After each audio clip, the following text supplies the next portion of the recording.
Satan was just trying to mess with it. All right, Shalom. Shalom. First, we want to give all praises, honor, and glory to Yahweh, Ba'ashem, Yahweh Shai, Ba'ashem, Rakah Kodash. Double honors to the apostles of Great Millstone, and peace and blessings to the elect. Yeah, pretty much, we're on our way to camp, and just wanted to do a quick stream, dealing with the trailer of that movie, which has been the talk, all right, lately, of Songbird, all right, and that's why I titled it. We are in the intro of Songbird. Now what was in the intro of Songbird? You had the nice music playing, the nice music playing, and then you had the chick and her man. Now in the intro, they were already in lockdown, so on and so forth. And when you really pay attention, it looked as though they were in a previous lockdown, right? Like the first wave had already passed, and they were about to go into almost a second wave because the lockdown measures weren't anything new. They already had systems in place for checking, all right, your thermal, and everything. And they do that now with the little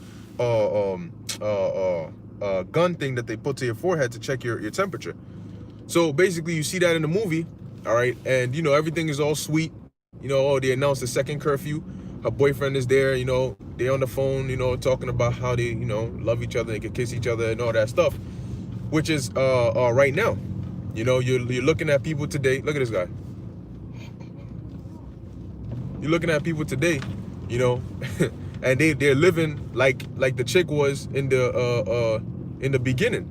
Of course, they right now the cases are going up again, okay. But people they're not in the mindset of how the girl was getting towards the ending of the trailer. All right. So like I said, right now we're in the middle of the virus, but we're not at the end, or we haven't hit the part where they put them draconian laws full effect.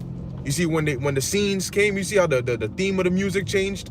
When the scenes came where basically the lady was like, no, please don't take me, I'm not sick, da da da da da. When the scenes came of that, okay, that's when the song changed. That's when the girl started getting scared. When they showed up at her door. And that's these people right now. They think that things are about to get better. Things are not about to get better, man. Anybody with eyes to see can see that we are not in the time, all right, of things getting better. We're in the time of sudden destruction, actually. Okay? You can bring that out, brother. All right. This is 1 Thessalonians chapter 5, verse 3. For when they shall say, peace and safety, then sudden destruction cometh upon them. Right, and for the longest, these elites have allowed you to have a feeling of peace and safety. You walk around with masks. They haven't really brought down harsh draconian style laws against not wearing masks and doing all these things. And people have been partying. They've basically tried to go back to normal with coronavirus in the atmosphere. All right. So these people are in that state of mind of peace and safety. Now more than ever, that's the worst part. Now more than ever. Okay? But guess what? We're about to hit that part, man. People think, okay, yeah, there's a chance that there will be a second lockdown, but it'll probably just be something like the first lockdown. It'll probably just be something like us, just being stuck in our homes and, stuff like that. So we'll get used to it. No. All right? You got another thing coming. And they're already telling you, they're already foreshadowing it. Just like in the trailer of the movie, they're gonna come to your door, all right? If it's a certain building, they might quarantine off the whole building. They're gonna come to your door and they're gonna start taking people out, man. They're gonna start dragging people out against your will, all right? That's the times we're coming into, man. But literally, we're looking at people, and people with the mindset that, damn, this might happen. They're not. If these people were in that mindset, they wouldn't be walking around behaving the way they're behaving right now. Okay, so that's why the scripture said sudden destruction cometh upon them, because you're not expecting it. What are you expecting? You're expecting things to go back to normal.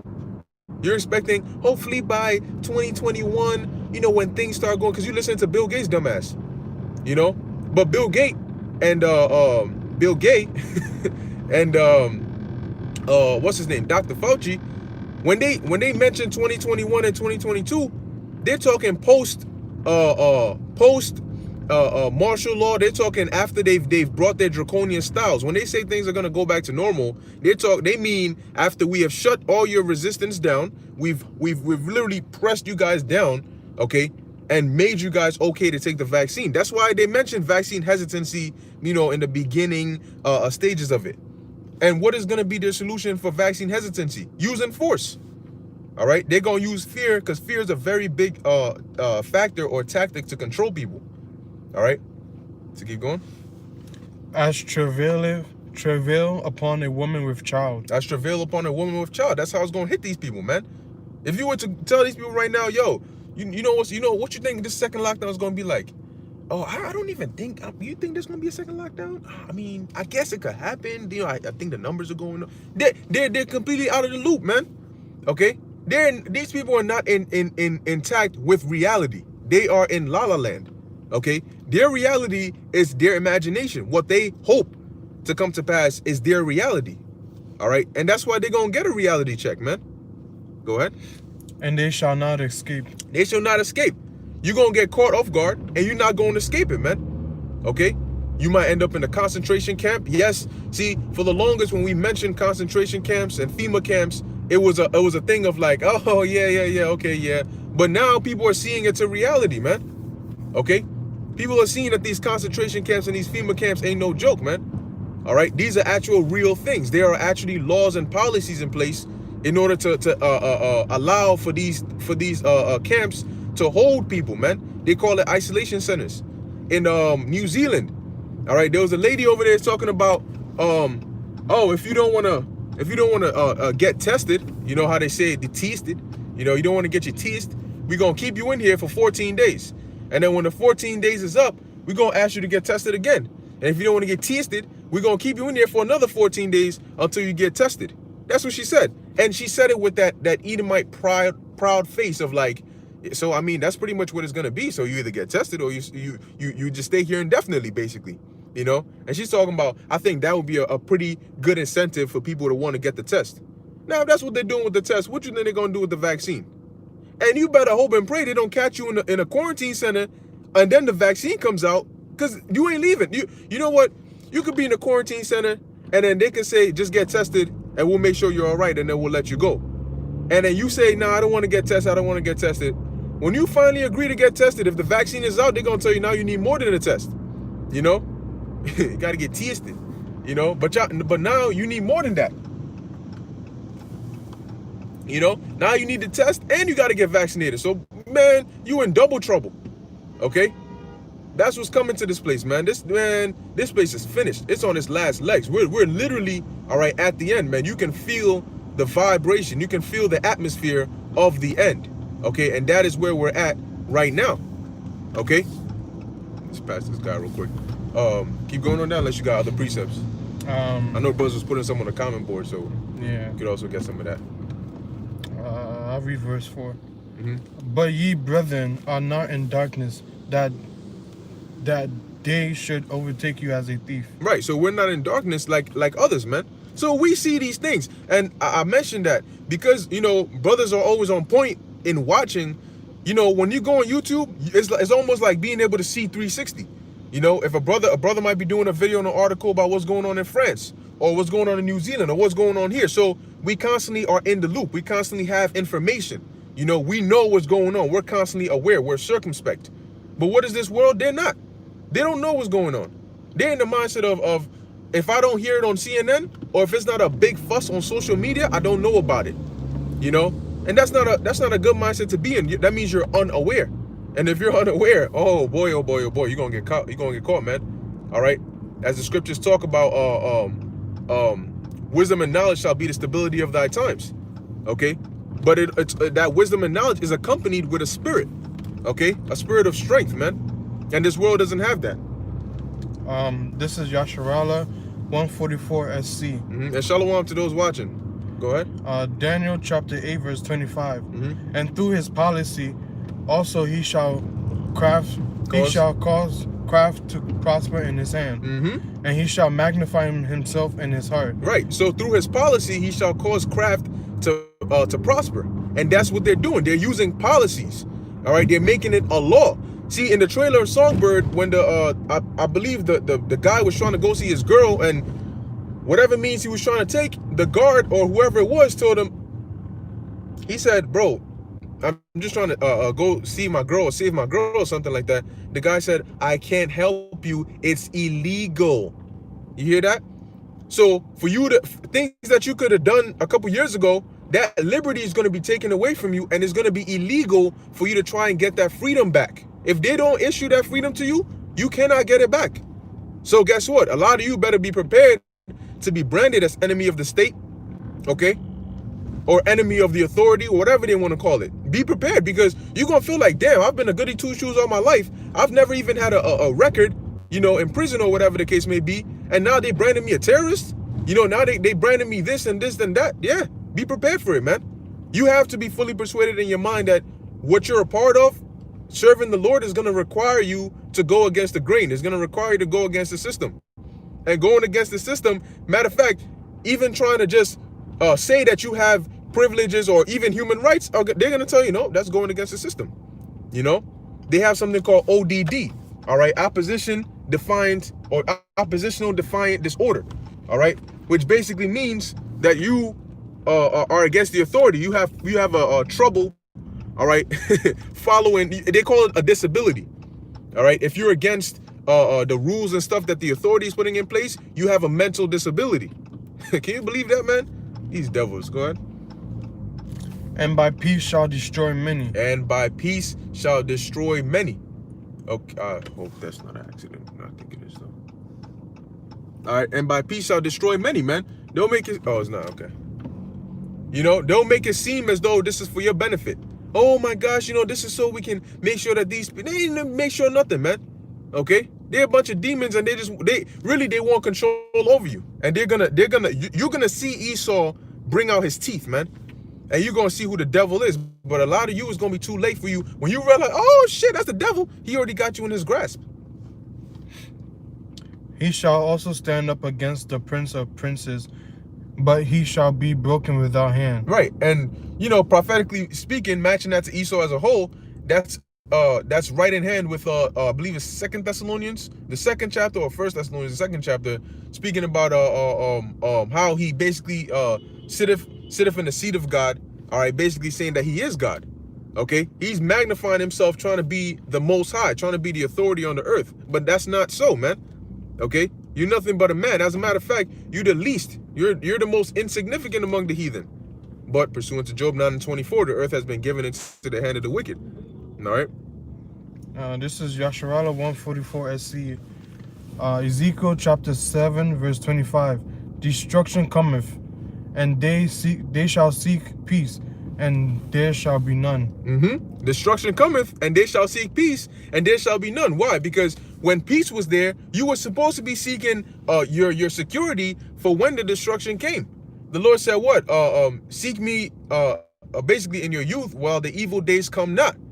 You know? But people, pursuant to Proverbs 1 and 20 on down, they don't need the Lord right now, so they feel as though, I do whatever I want, and then when I need something, I'll go to the Lord. It doesn't work that way. You know, last week when we were at camp, you got people that walk by and they heard the topic we were talking about. They knew that they're not knowledgeable on the topic. They know that what's going on is real information. But did one of them stop to inquire? Oh, wait, what's going on here? Nope. You know, they just walked on by. All right. Very soon they're gonna come right back trying to find us. You know, yeah. Remember those men? They mentioned something about this. You ain't gonna find us, man. Whether you know, oh, that's a spirit. I think that's a chariot, or it might be a bird. Who knows?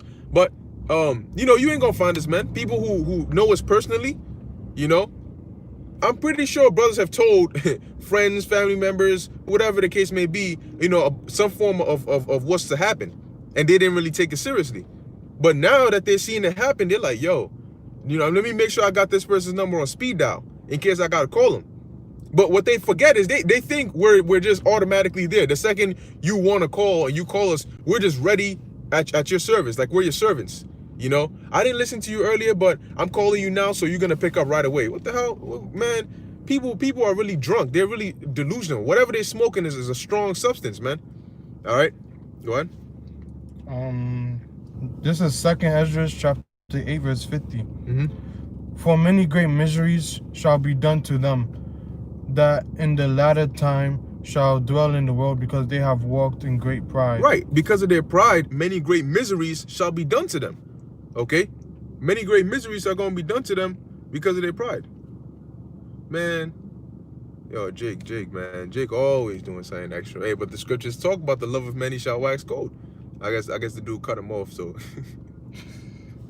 he stepped out of his car to go confront him. Man, bruh.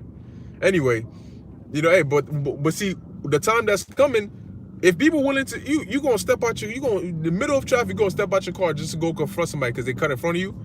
These people are gonna lose it, man. They're gonna lose it. They're gonna be quick to, especially if your next door neighbor, you don't really mess with your next door neighbor, or you don't even know them. When that time comes and they're going door to door, they ain't gonna have mercy, man. These people don't have that kind of spirit in them to have compassion or empathy, you know, to be able to put themselves in others' shoes. They don't have that, man. They have a selfish spirit, you know. They have a selfish spirit of me. What I need comes before what anybody else thinks or what anybody else wants or how anybody else feels, you know. And that's a very selfish spirit. And a lot of them, as the scriptures say, they're going to seek to save their life, but they're going to lose it.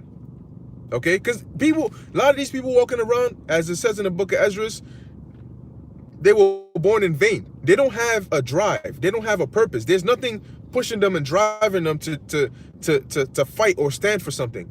All they do is just live. They're just there. You know, what if you ask them, what is your purpose? What do you hope to accomplish before you die? Yeah, I'm just trying to get money, have bitches, you know what I'm saying, that'll die. Or somebody else will say, yeah, I'm trying to have a nice house, nice kids, maybe a good job. They don't have any driving factor. They ain't gonna tell you I'm willing to serve the Lord and make myself of use to Yahweh Bashem Yahushai, or, you know, do whatever it is that the Lord created me to do to the best of my ability. Now, you ain't gonna ask somebody on the street unless they're hip to the knowledge, that kind of question. What are you here for? Like, what are you doing with your life? And they're gonna give you an answer like that. No, a lot of them don't even know. Yeah, so why are you living? I don't know. I just am. Go ahead. This is Prince of Yahweh, 2 Timothy chapter 3, verse 1. Mm-hmm. This know also that in the last days perilous times shall come. Perilous times shall come, and we are in that time of perilous times, man. Okay, we're seeing what looks like a civil war. All right, brewing, or violence, or civil unrest. Okay, that you got all these states getting ready to deploy the National Guard. In Philadelphia, they already deployed the National Guard. Okay, go ahead. This is Prince of Yahweh, Job 19, verse 12. His troops come together and raise up their way against me and encamp around about my tabernacle. His troops, read that again.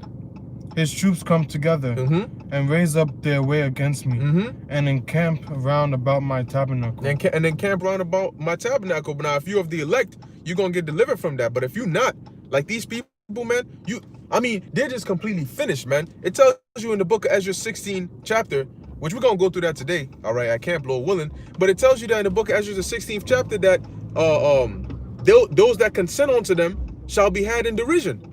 So for you, if whether you agree with Esau or you disagree with Esau, you still gonna get got, because judgment ultimately goeth forth from the Lord, not from Esau. The Lord might use Esau to carry it out, but judgment goeth forth from the Lord.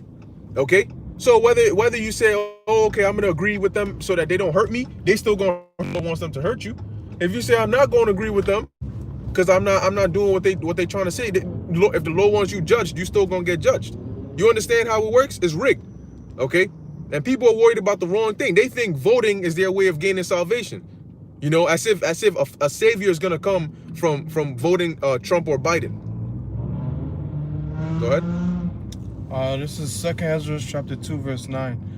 Then shall they be in pitiful case, which now have abused my ways. What verse? What chapter is that? 2 Ezra chapter 2, verse 9. Chapter 2? Yeah.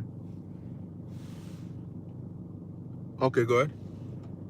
Then shall they be in pitiful case, which now have abused my ways, and they have cast them away despitefully, shall dwell in torment. Yeah. So the Lord said, what? Then you're going to be in pitiful case. I thought that was 9. Second Ezra 9. Check it right now. Yeah, check. Second Ezra 9 and 13. I believe that was the actual verse. Okay. But the Lord said you're going to be in a pitiful case, because when you had time to repent, when you had time to turn back to Yahweh Bashem Yahushai, you thought it was a joke. People really think that this is a joke. Yeah, it's 9, right? Yeah, it's second Ezra 9th chapter. Brother probably made an error. It's okay. All right, it's no big deal. But you know, like you got people that, they walk around thinking that this is actually like this is a joke or something. Like, did you forget that this is dealing with your life, man? Okay. When you see somebody get shot in the streets, man, I mean, when you see on maybe on social media, for example, right, and you see a bunch of troops kicking down people's doors, people being dragged out in the street, your heart is gonna start beating, man. You're gonna be, what the hell is going on? A lot of people are gonna get scared. A lot of people are gonna get shook up. Okay, they think it's a joke now, but trust me, man, you're not gonna think it's a joke for much longer. Okay. When these things start happening upon the earth, man, you're not gonna think it's a joke, man. A lot of people gonna be scared. Okay? And then they're gonna seek some form of help. They're gonna seek some form of answers.